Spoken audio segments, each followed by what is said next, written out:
मुंबई. मुंबईचं नाव घेतलं की काय येतं डोळ्यासमोर? Local train, marine lines, Wankhede की बॉलिवूड की इथलं मल्टीकल्चर?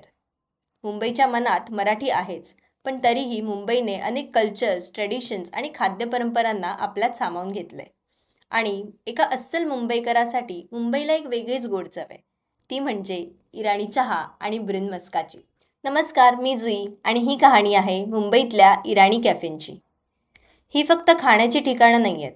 हा मुंबईच्या संस्कृतीचा एक महत्त्वाचा भाग आहे. जुन्या बॉम्बेचा एक असा तुकडा आहे जो हळूहळू विरघळत चाललाय. कॅफेंची कहाणी समजून घेण्याआधी आपल्याला त्या माणसांचा इतिहास समजून घ्यावा लागेल ज्यांनी या कॅफेंची सुरुवात केली. तर ही कहाणी खूप वर्षांपूर्वी इराणमध्ये सुरू होते.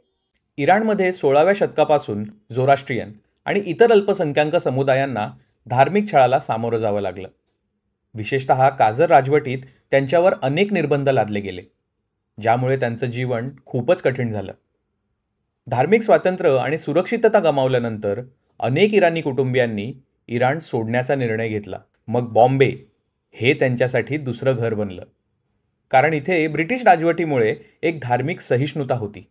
धार्मिक आणि राजकीय कारण सोडल्यास इराणी लोकांच्या स्थलांतरामागचं सर्वात मोठं आणि तात्काळ कारण ठरलं तो म्हणजे सततचा आणि जीवघेणा दुष्काळ. इराणचा मध्य आणि दक्षिण भाग, विशेषतः यजद आणि करमान या प्रांतात 1870 ते 1872च्या दरम्यान महाभयंकर दुष्काळ पडला. हा भाग मूळताच वाळवंटी आणि अल्प पर्जन्यमानाचा. दुष्काळामुळे शेती आणि फळबागा पूर्णपणे उद्ध्वस्त झाल्या.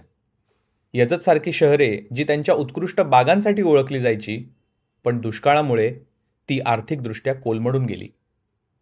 उपासमार आणि रोगराईमुळे हजारो लोक मरण पावली. ज्यांच्याकडे जगण्यासाठी काहीच नव्हतं त्यांच्याकडे एकच पर्याय उरला, आणि तो होता स्थलांतर. हे स्थलांतरित बोशायर बंदराच्या मार्गाने किंवा भूमार्गाने कराची आणि गुजरात ओलांडून मुंबईत आले.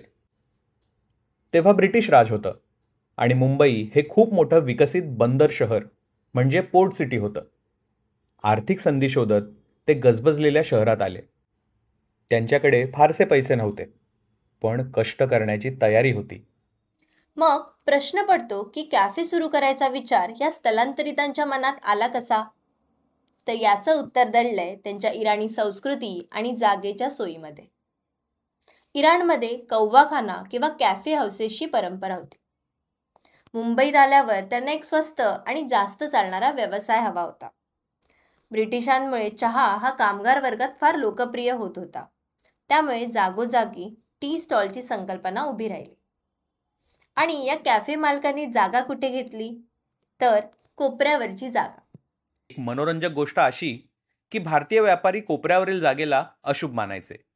त्यामुळे अशा जागेचं भाडं खूप कमी होतं. इराणी लोकांनी जिथे इतरांना बॅडलक दिसलं तिथे संधी पाहिली आणि ह्या कोपऱ्यावरच्या जागा विकत घेतल्या. म्हणून आज अस्तित्वात असलेले बहुतांश इराणी कॅफे, जसे की दादरचे लाईट ऑफ भारत किंवा कॅफे कॉलनी स्टोर्स, फोर्टचं कयानी अँड कंपनी, माटुंग्याचं कोलर्स अँड कंपनी किंवा बोमंजी लेनचं आयडियल कॅफे आपल्याला कोपऱ्यावर दिसतं. असं मानलं जातं की मुंबईतला पहिला इराणी चहाचा स्टॉल 1800च्या दशकात धोबी तलाव येथे खोदादाद ओस्टोरी नावाच्या एका इराणी झोराष्ट्रियन व्यक्तीने सुरू केला. त्यावेळेच्या मुंबईचे चालक म्हणजे गिरण्यांमध्ये आणि गोदीत काम करणारे कामगार यांच्यासाठी नाईट शिफ्ट नंतर ब्रेकफास्टसाठी इराणी कॅफे हे गो टू ठिकाण बनलं. म्हणून आजही इराणी कॅफेच्या ब्रेकफास्टला लोक ब्रेकफास्ट ऑफ चॅम्पियन्स म्हणून ओळखतात. जेव्हा हे कॅफे उघडले तेव्हा त्यांनी मुंबईला एक अशी गोष्ट दिली जी या शहरात फारशी नव्हती. एक स्वस्त, सहज उपलब्ध असणारं सामाजिक ठिकाण. याआधी काही हॉटेल्स किंवा खानावळी होत्या, पण या इराणी कॅफेंनी मुंबईच्या खाण्याच्या सवयी पूर्णपणे बदलून टाकल्या.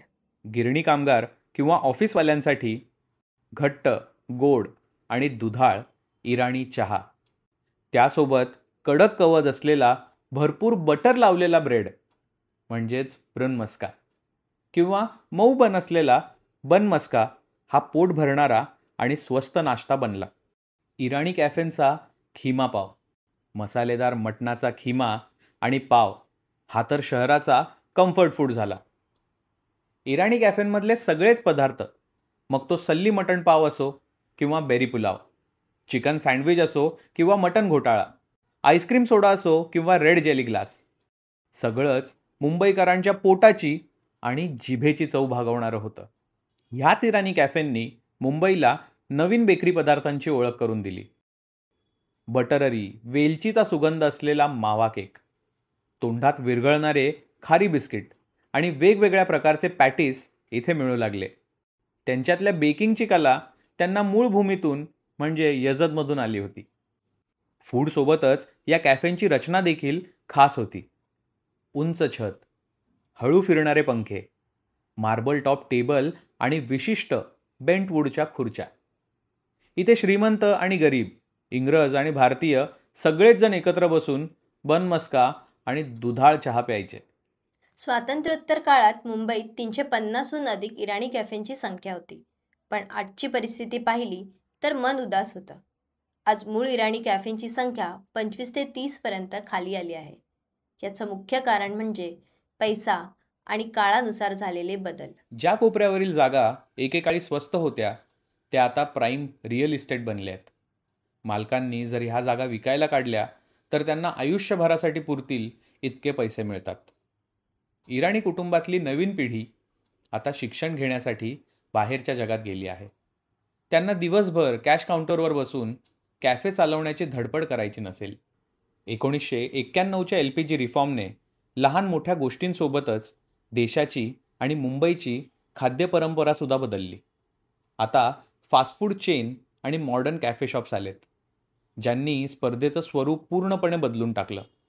आता लोकांना एअर कंडिशन, जास्त आकर्षक, कूल वाईबवाल्या जागा लागतात. आजची परिस्थिती अशी की हे कॅफेज वेळेसोबत संघर्ष करत आहेत. कयानी अँड को, ब्रिटानी अँड को, यजदानी बेकरी किंवा कूलर्स अँड को यांसारखे उरलेले कॅफेज एखाद्या जिवंत म्युझियमसारखे आहेत. ते त्यांच्या जुन्या ग्राहकांच्या निष्ठा आणि नॉस्टॅल्जियावर आजही टिकून राहतात. हे कॅफेज आणि कॅफे मालक इंडियन इराणी फ्युजन फूडच्या अद्भुत खाद्य संस्कृतीचे शेवटचे रक्षक आहेत. आपण जेव्हा त्यांच्याकडे जातो तेव्हा आपण फक्त खात नाही, तर एका 100 वर्षापूर्वींच्या संभाषणात सामील होतो. त्यांचे बोर्ड्स भलेही कॅशियरशी बोलू नका, उधार ठेवू नका, जास्त वेळ बसू नका असं सांगत असतील, पण त्यांच्या आदरात एक खास आणि जुनाट आपुलकी आहे. इराणी कॅफे हे केवळ हॉटेल्स नाही आहेत, तर तो एक टाईम मशीन आहे, जो आपल्याला जाणीव करून देतो की मुंबईचं हृदय हे अनेक स्थलांतरितांच्या कथांनी धडधडतं. ही कहाणी एक गोड चहाच्या कपने आणि लोणी लावलेल्या ब्रूने सुरू होते. ही खाद्य परंपरा जपण्याची गरज आहे, नाहीतर हा कप असा कधी रिकामा दिसेल आपल्याला कळणारही नाही.